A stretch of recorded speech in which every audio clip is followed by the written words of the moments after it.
నమస్కారం. Max TV ప్రేక్షకులందరికీ క్రోధినామ సంవత్సర ఉగాది శుభాకాంక్షలు. ఉగాది అంటే యుగానికి ఆది అని అర్థం. మన భారతీయులందరికీ ఉగాది పండుగ అతిపెద్ద పండుగ. ఉగాది పండుగ రోజు షడ్రుచులతో కూడిన పచ్చడిని సేవించడంతో పాటు పంచాంగ శ్రవణం కూడా మనం వింటూ ఉంటాము. అలాగే తమ వ్యక్తిగత రాశి ఫలాలను కూడా మనం తెలుసుకుంటూ ఉంటాము.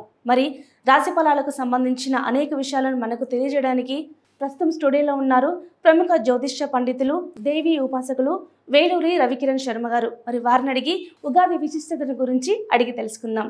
నమస్కారం గురుగారు. నమస్కారం గురుగారు, ఈ క్రోధినామ సంవత్సరంలో కర్కాటక రాశి వారి యొక్క ఆదాయ వ్యయం అలాగే అవమానం రాజుపుజం ఏ విధంగా ఉన్నాయి? ఈ కర్కాటక రాశి అధిపతి చంద్రుడు అవడం వల్ల ఈ యొక్క కర్కాటక రాశి అనుకూలతలు మనకి ఎక్కువగా ఉన్నాయి ఈ సంవత్సరం. ఎందువల్ల అంటే ఆదాయం 14, వ్యయం 2, రాజభోజం 6, అవమానం 6. అందువల్ల 12 రూపాయలు లాభంలోనే ఉంటున్నారు ఈ రాశి అధిపతి. ఓకే. అయితే ఏమిటంటే మొత్తం మీద చూసినట్లయితే అష్టమంలో శని సంచారం జరుగుతుంది. దానివల్ల కొంచెం ఆరోగ్య సమస్యలు అట్లాంటివి ఈ రాశి వారికి ఉంటూ ఉంటాయి. ఈ చంద్రుడు అవడం వల్ల ఏమిటంటే మిగతా గ్రహాల అనుకూలత ఎక్కువగానే ఉంది, కానీ ఈ యొక్క ఏకాదశంలో గురుడు మేషంలో ఉన్నాడు ప్రజెంట్. అలాగే వృషభంలోకి వస్తాడు మే నెల నుంచి. రావటం వల్ల అష్టమంలో ఉండడం వల్ల ఈ యొక్క గురుడు అనుకూలత ఏకాదశంలో ఎప్పుడైతే ఉంటాడో గురుగ్రహ అనుకూలత అనేది ఖచ్చితంగా ఉంటుంది. ఇంకా చెప్పాలనుకుంటే అష్టమ శని వల్ల కొన్ని ఇబ్బందులు ఉన్నాయి. మొత్తం మీద చూసుకున్నట్టయితే ఈ రాశిలో చిన్న చిన్న సమస్యలు అయితే ఉన్నాయి. అయితే మొత్తం మీద ఓవరాల్గా చూస్తే ఒక్క శని మాత్రమే అష్టమంలో ఉన్నాడు. మిగతా గ్రహ అనుకూలత మాత్రం ఎక్కువగానే ఉంది ఈ రాశికి.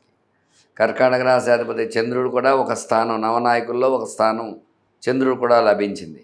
ఈ చంద్రుడు లభించడం వల్ల చంద్రగ్రహ అనుకూలత అనేది ఉంటుంది.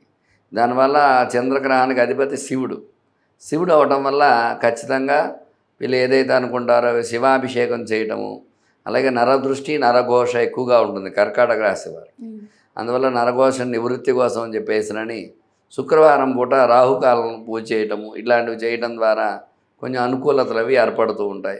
అట్లాగే అమావాస్యకి గుమ్మడికాయ దిష్టి తీసుకొట్టుకో ఇంటి ముందు కొట్టించుకోవటం, ఇట్లాంటివి చేయటం ద్వారా ఖచ్చితంగా నరదృష్టి నరఘోష నుంచి బయటపడటం అనేది జరుగుతుంది. వీళ్ళు చేసే వృత్తి వ్యాపారాలు అవన్నీ కూడా అనుకూలతలు ఎక్కువగానే ఉన్నాయి. భాగ్యస్థానం బాగుంది.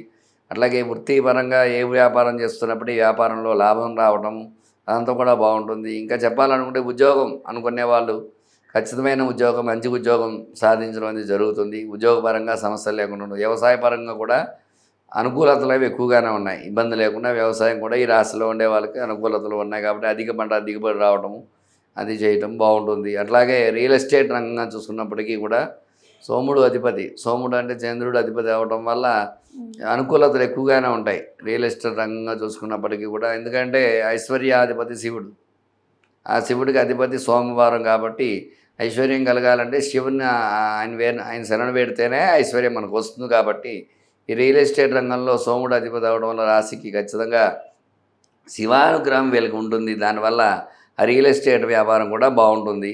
ఇంకా చెప్పాలనుకుంటే ఒక వైద్యపరంగా కొన్ని ఆరోగ్య సమస్యలు తలెత్తుతాయి.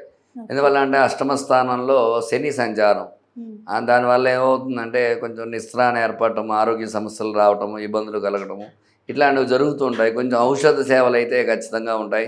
జాగ్రత్త వహించి అనారోగ్యం బాలైనప్పుడు వెంటనే తగిన డాక్టర్ దగ్గరికి వెళ్ళి ఆ యొక్క చికిత్స చేయించుకోవడం ద్వారా బయటపడే అవకాశాలు ఎక్కువగా ఉంటాయి. ఇంకా చెప్పాలి అనుకుంటే మనకి ఈ సంతాన సమస్యలు ఏవైనా ఉన్నా సంతాన సమస్యల నుంచి కూడా బయటపడే యోగం వీళ్ళకి ఎక్కువగా ఉంటుంది.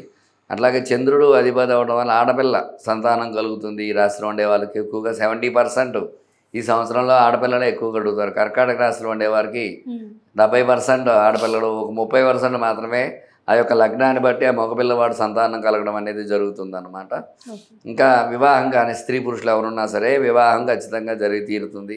ఎందుకంటే అనుకూలంగా ఉంది, చంద్రుడు అనుకూలంగా ఉండడం వల్ల ఖచ్చితంగా అనుకూల పరిస్థితులు అయితే ఉన్నాయి వీళ్ళకి. మొత్తం మీద చూసుకున్నట్టయితే ఈ యొక్క శని సంచారము అష్టమంలో ఉండడం వల్ల శనివారం నియమాలు పాటించడము, అట్లాగే ఈ యొక్క సోమవారం అధిపతి చంద్రుడు అవడం వల్ల ఖచ్చితంగా సోమవారం నియమాలు పాటించడము, శివాలయ దర్శనం చేసుకోవటము, అట్లాగే శివుడికి రుద్రాభిషేకం చేయించుకోవడం ఇత్యాది కర్మలు ఆచరించడం ద్వారా ఈ యొక్క రాశిలో ఎవరైతే ఉంటారో వాళ్ళందరికీ కూడా మంచి అనుకూలతలు ఏర్పడి మంచి యొక్క సన్మార్గంలో నడవడము, మంచి నడవడిక ద్వారా మంచి పేరు తెచ్చుకోవడము, ఇట్లాంటివన్నీ జరిగి మొత్తం మీద చూసినట్లయితే సంవత్సర బలంగా చూసినట్లయితే ఈ రాశికి అనుకూలతలు ఎక్కువగా ఉన్నాయి, ప్రతికూలతలు తక్కువగానే ఉన్నాయి. ఓకే.